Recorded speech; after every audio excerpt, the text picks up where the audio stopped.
Hi everyone and welcome to my vlog. So, i-share ko naman sa inyo kung paano ko ginawa itong binagol na walang bao. So, ang binagol ay delicacies from Samar and Leyte. Pero mostly dun talaga sa Leyte, mga bandang Tacloban. At dahil nga matagal-tagal na rin ako na hindi nakakakain nito, kaya naman nag-crave ako at gumawa ng sarili kong version kahit na wala akong bao. So, meron tayo ditong 500 grams na frozen taro. So, naka-cubes ito, kaya naman, nilagay ko siya sa blender para mabilis lang. In-unfreeze ko muna, tapos nilagyan ko ng half cup ng coconut milk para madali itong i-blender. Tapos, transfer natin ito sa pan at nilagay yung ibang ingredients.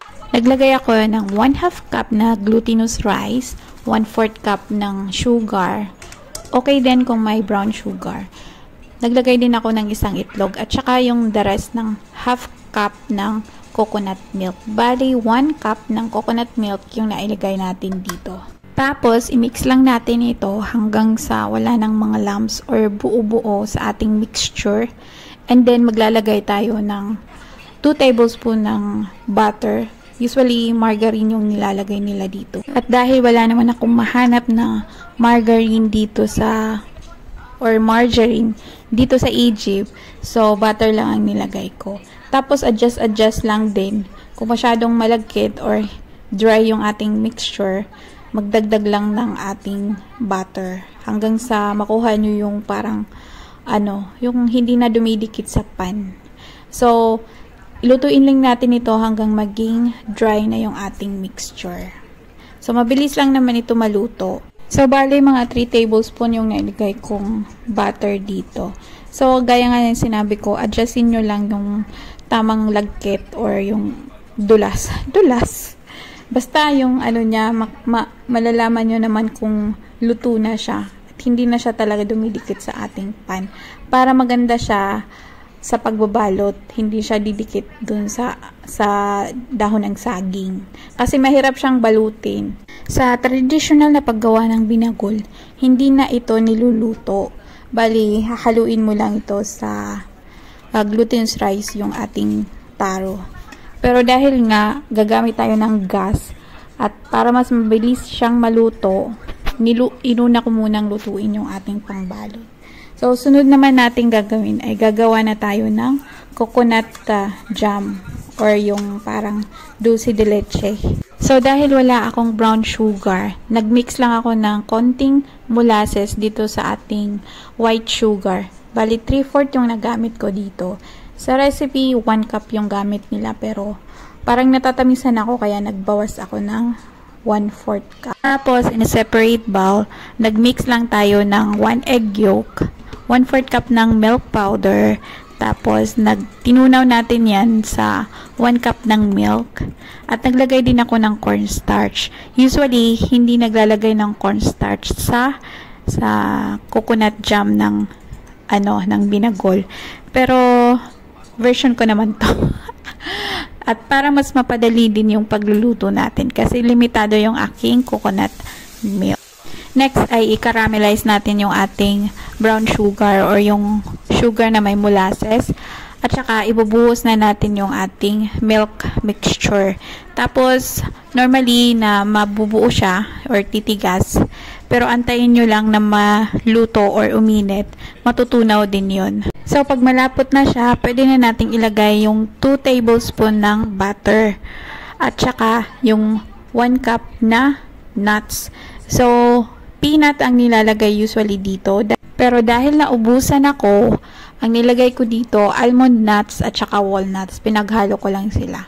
Crinash ko lang tapos inilagay na natin dito. Hanggang sa lumapot yung ating coconut jam. Pag ganito na hindi na dumidikit sa ating pan, ibig sabihin, ready na yung ating pang-filling sa ating binagol. So, next ay ihuhulman natin siya dito sa ating bowl. Naglagay muna ako ng mga 2 pirasong saging.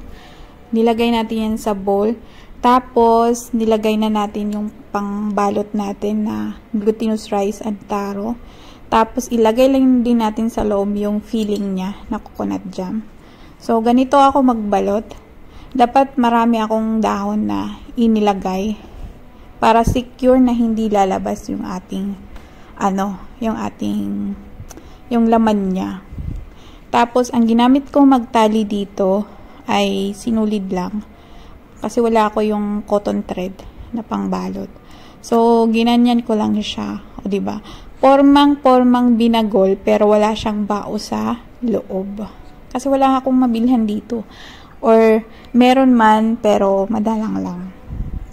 So pagkatapos nating balutin yan, lalagay na natin sa ating kaserola.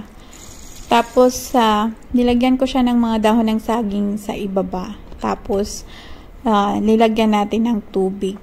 Tapos pakuluan lang natin ito ng mga 2 hours or kahit 3 hours hanggang sa ma-absorb lang yung tubig na nilagay natin. So after 2 hours na pagpapakulo sa low heat, naubusan din kami ng gas. So sakto lang din na naluto siya. At medyo meron akong sablay dito sa pagtatali siguro or sa paglalagay ng dahon ng saging, hindi gaanong secure. Yung ibang nuts, nagsilabasan siya habang pinapakuluan or masyadong madami yung tubig ko.